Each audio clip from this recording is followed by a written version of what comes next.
All right.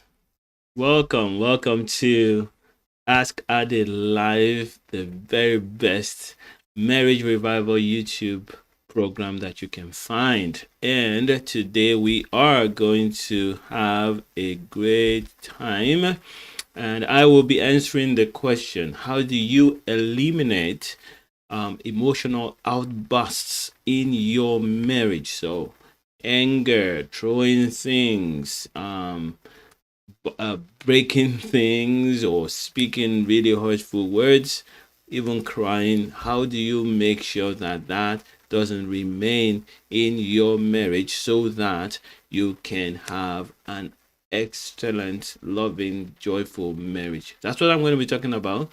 And the reason why I'm doing that is because a lot of people ask me those questions. How do I stop myself from continuing to do the wrong things that destroy my marriage? How can I learn to do better by my marriage and be more careful with my words? And I'm going to share with you 3 steps that you can take to do that. And if you can manage those 3 steps, you will discover that all those outbursts of anger and saying the wrong words will disappear from your marriage. All right, so let's check who is online.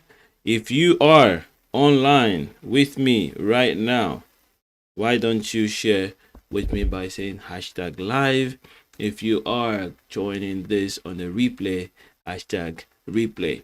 This is 2 weeks we took. I did just recording videos because I was not in town. I was in Kenya on a mission trip, and we had a fantastic time, and a lot of things that I saw in Kenya just made my heart glad. And of course, there are some things that I didn't really enjoy as well, because I met people who are really struggling in their marriages. And yeah, that never makes me happy. I want everybody to learn how to have a blissful marriage, which you can. And this is why this channel is here, is to help everyone who wants to transform their marriage from struggling to blissful in 90 days or less. And that's why I do this. And I am happy that so many people are being transformed by the material that I present every week. And so every Monday, 5 p.m. Eastern Time, you can expect to see me here live. And I also expect you to join me with your questions every Monday at 5 p.m. Eastern Time. If you are with me live, hashtag live, so I know you are there. I would like to say hello to you. And if you are watching on the replay, hashtag replay. Now, the thing about marriage is that it is something that everybody knows it can be good. Have this idea that marriage can be great, and but very few people have experiences that reflect that. Sometimes people have just a negative experience, but maybe in their own marriage or in their parents' marriage or the marriage of people around them. They find that marriages of people around them, they find that what they have is an example of a negative marriage. But that's not all there is. There are people who are happy in their marriage, and I want you to know and have a mindset that you can be happy in your marriage, and you will if you put in the work that is necessary. Once in a while, you may find a situation where the marriage has already gone so far that it's very difficult to bring it back, except it's a miracle. But we believe in miracles, and so if there is need for a miracle, we trust God for a miracle. But in some cases, it doesn't work, and we got to accept that that wasn't going to work out in the first place. So I want to let you know that, as usual, every time we are live like this, you can win my program that I have already put on my website. It's at $97, and you can win it for free. And not only that, you also qualify for a 45-minute clarity session, which is a $200 value.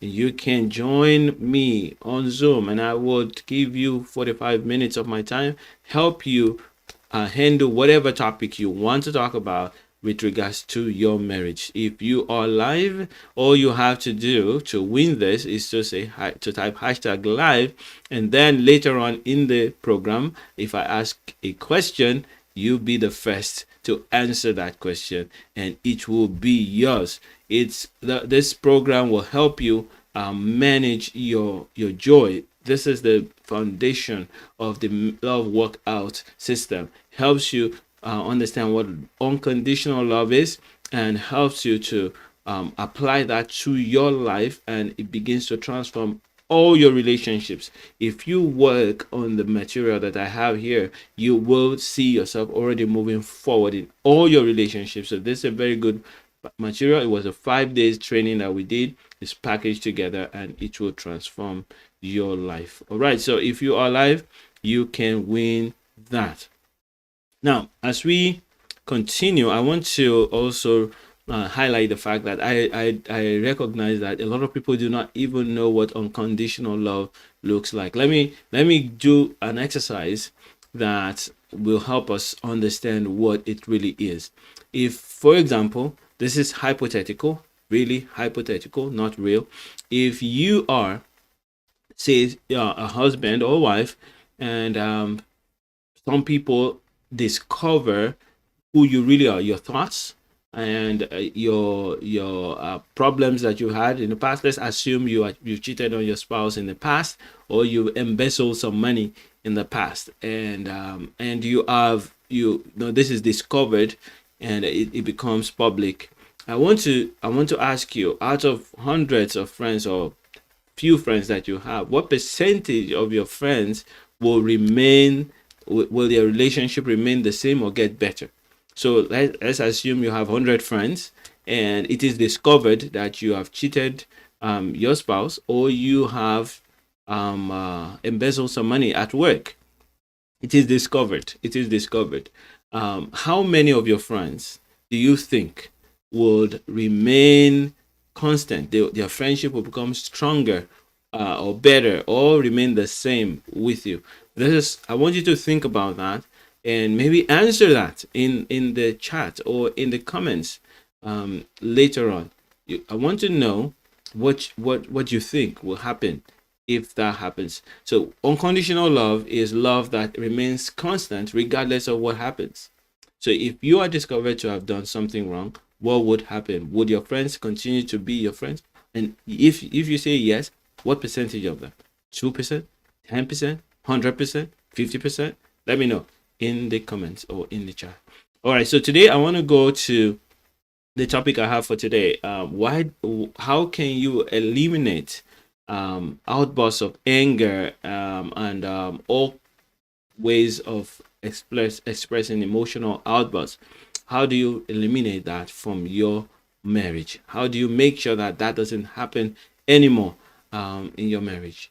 First, I will talk about why it happens in the first place. Why do we get very angry, say nasty words, or throw things, or bang doors, or shut down and not say anything anymore in our marriages or in our relationships? This will affect you whether you're married or not. It's just basic. Why do we do that? The main reason why we do that is because we feel that somebody is trying to take advantage of us, and the God-given instinct within us and reflex kicks in, and we do things to protect ourselves, or to make our feelings known, and or to let the other person recognize that we sense that we are being taken advantage of, or we sense that we're in danger. This is why people get angry. Anger is designed to help us tackle danger in our lives. And so when anybody gets angry, the reason why they're doing that is because they assume or they feel threatened or slighted or taken advantage of. And all of these things show up in different ways. Some people raise their voices, others will say mean words, some people will bang doors, throw things, just to show that, you know what, I feel frustrated, I feel stressed, and I don't want that. I don't want what is happening. And that's why we do that. Now, It is God designed in our body, in our system, and that in itself has no, it's not negative or positive. It is just what it is. But when we bring those things into the relationship, it destroys the relationship, it hurts the relationship. And this is why I want to show you how you can remove those from your relationship. And when we get angry and say negative words, especially when we say negative words, many times those words you can't take them back. When you say things that are hurtful, even if you say I'm sorry, it doesn't remove those words that you said in anger. And I know a lot of people have spoken to me about that, how their marriages are struggling right now because of some of the things they said or did while they were angry. And one of the things that we do in the love workout method is deal with this issue. We call it peaceful cohabitation, which means you get to a point where you are able to deal with your spouse peacefully, regardless of what they do or what they do not do. So if you find yourself that you're always getting angry, even if you don't blow up, but you're always getting angry, you're always saying things, you're always acting up, and you want to reduce that, there are three things that you need to do. And the first thing is what I'm going to show those steps. But before I do that, I want to remind you again that the reason why you do that is because you feel threatened. So it means it's your perspective, the way you see what is happening makes you do something to protect yourself or to assert yourself. And so if you can change your perspective, then the way you react in the marriage will change as well.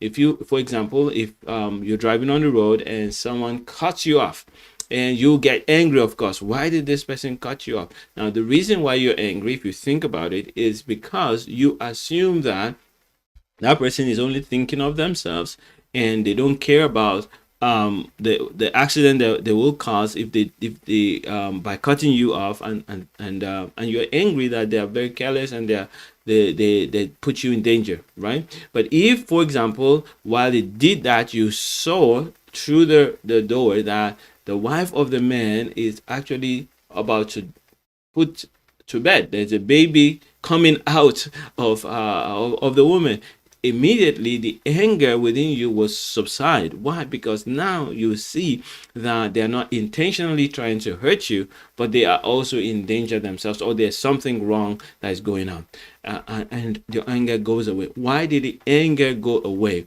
It went away not because the situation changed. It went away because you had a different perspective, a different insight into why the person is behaving the way they behave. And so you find that you are able to calm down and not react.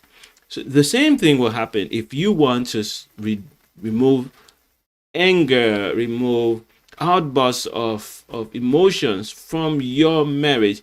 You need to change your perspective. You need to begin to see things in a different way. Now, most people try to deal with this by trying to solve the symptom of the problem, which is calm themselves down when they're already angry. So they're angry and then they say, I'm going to count up to 20.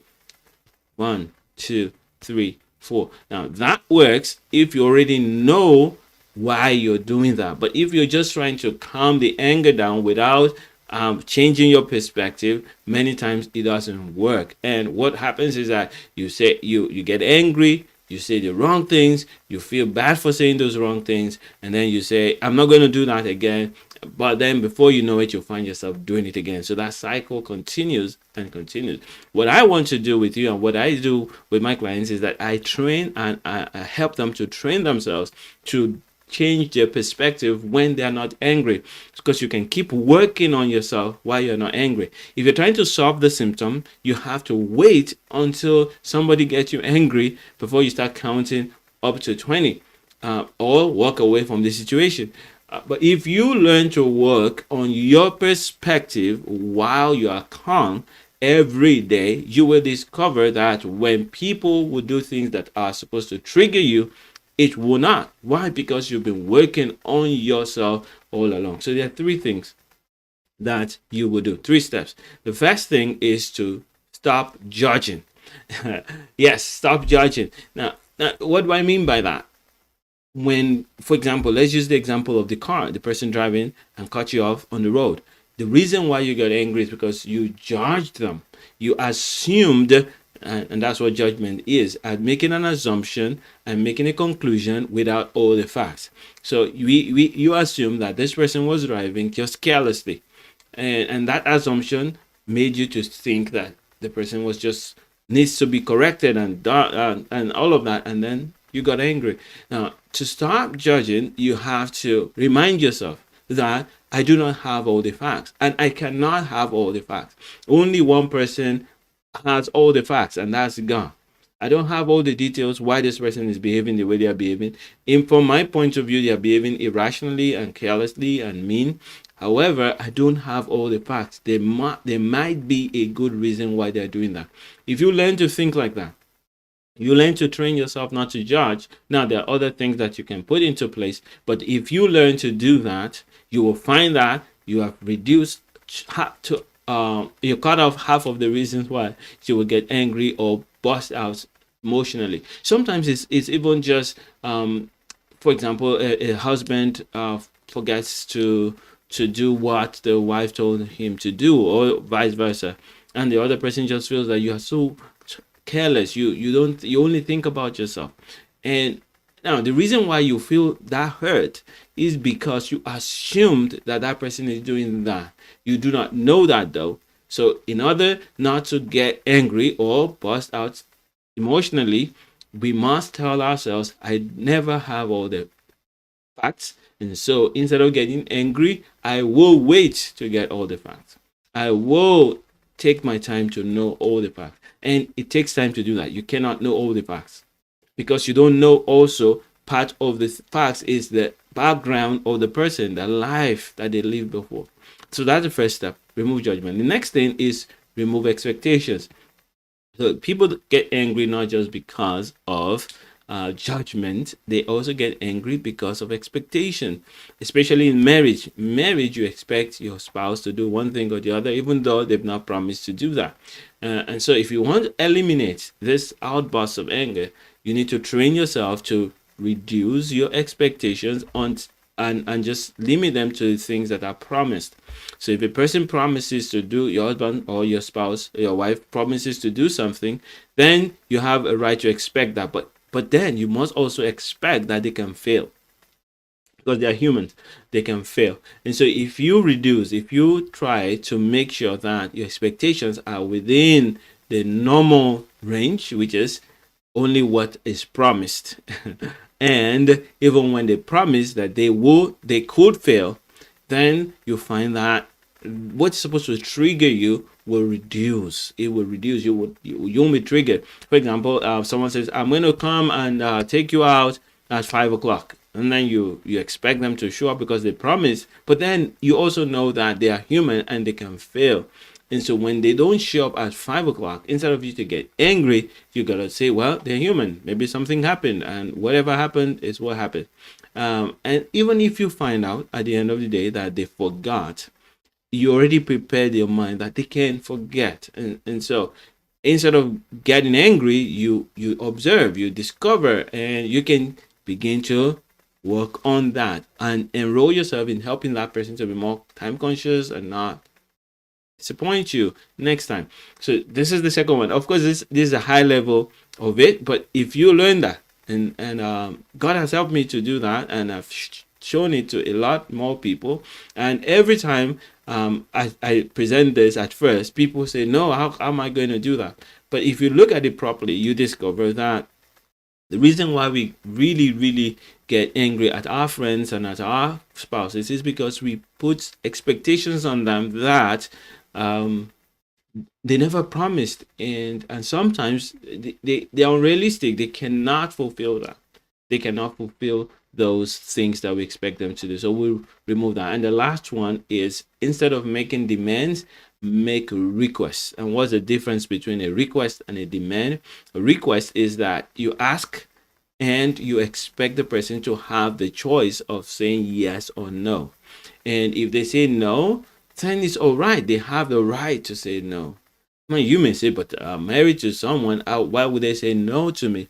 This is your own these are some of the expectations that we bring into marriages, bring into relationships that are not necessarily right. So if you learn to reduce your expectation and also learn to make requests rather than demands, and give your spouse a choice. If they choose to say yes, I'll do that, or no, and without you changing your love and your attitude towards them, then you will find that you will not be triggered as quickly or as much as you have been triggered in the past. So if you find that you're always getting angry, or you're always struggling with the words that come out of your mouth, you're quick to say hurtful things, and the reason why we say hurtful things is because we want the person to feel how hurt we are, so we look for words to say that will make them feel that pain. Now if you find that you're always doing that, it's because you are not doing these three things. You're not practicing those three things. Number one, stop judging. And to stop judging, tell yourself, I do not have all the information, and so I cannot make a decision or an assumption.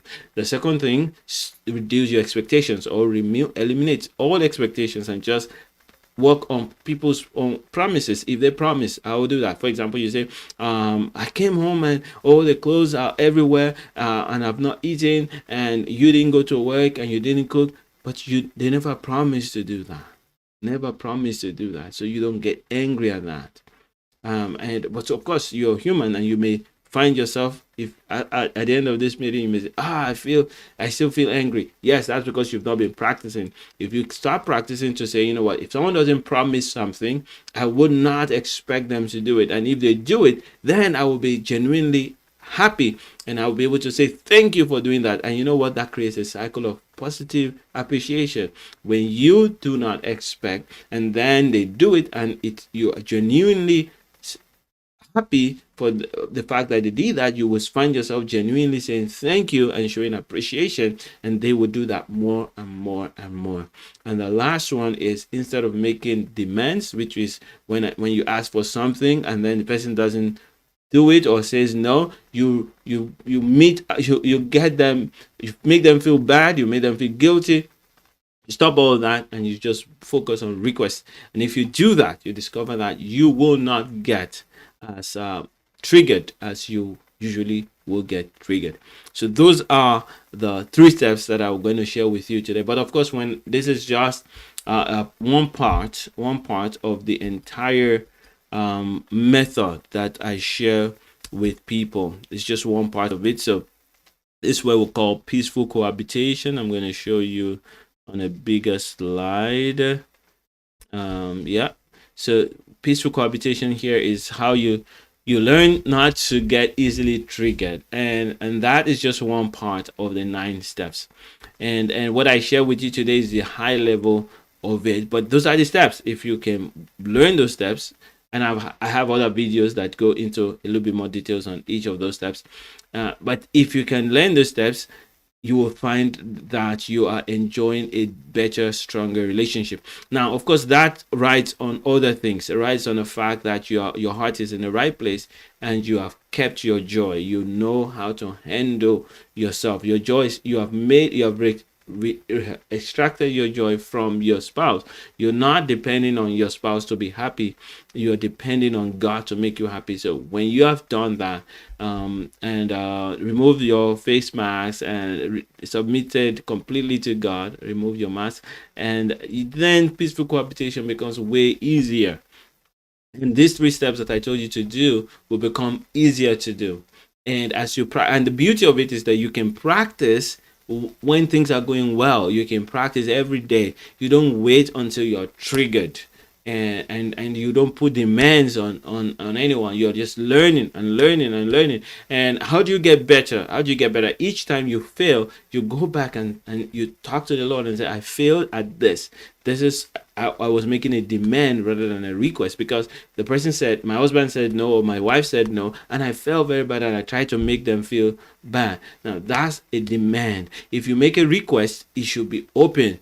Would you like to do this? Would you want to help me? Can you do this? And the person says yes or no. So as you practice all of that, you discover that you're changing inside, and as you're changing inside, you don't get as triggered as you used to.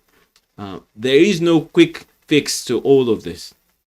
What you want to do is love unconditionally. And to love unconditionally, you got to practice it. It's not something we're used to because our parents didn't know it, and their parents didn't know it either. And so we've been passing along conditional love to one another over the years. And so when you want to trigger unconditional love and operate with unconditional love, you got to do some practice. All right, so we're going to give out the program. Anybody that wants it can have it. The Mega Love Workout. If you want it, all you have to do is hashtag live right now. If you do hashtag live right now, then you can have this for free. All right. Also, I want to remind you, if you're not subscribed to the channel, this channel will be a blessing to you and to anyone who's married and is a busy Christian, because the material here is everything you need to recover any marriage, no matter how bad it is. If you follow the steps, the 9 steps that we have here, if you follow those steps, your marriage will be transformed. And on this channel, I share that, and every Monday like this, I do a question and answer. Today, I'm not answering a lot of questions because there are not many questions being posed to me. But right now, I want to thank everyone that is live with me, and those who are going to catch this on the replay. Don't forget to answer my questions. If you are caught doing something wrong, people discover who you really are. You have failed in certain areas. How many of your friends, what percentage of your friends would treat you the same way and love you the same way they love you, or even better?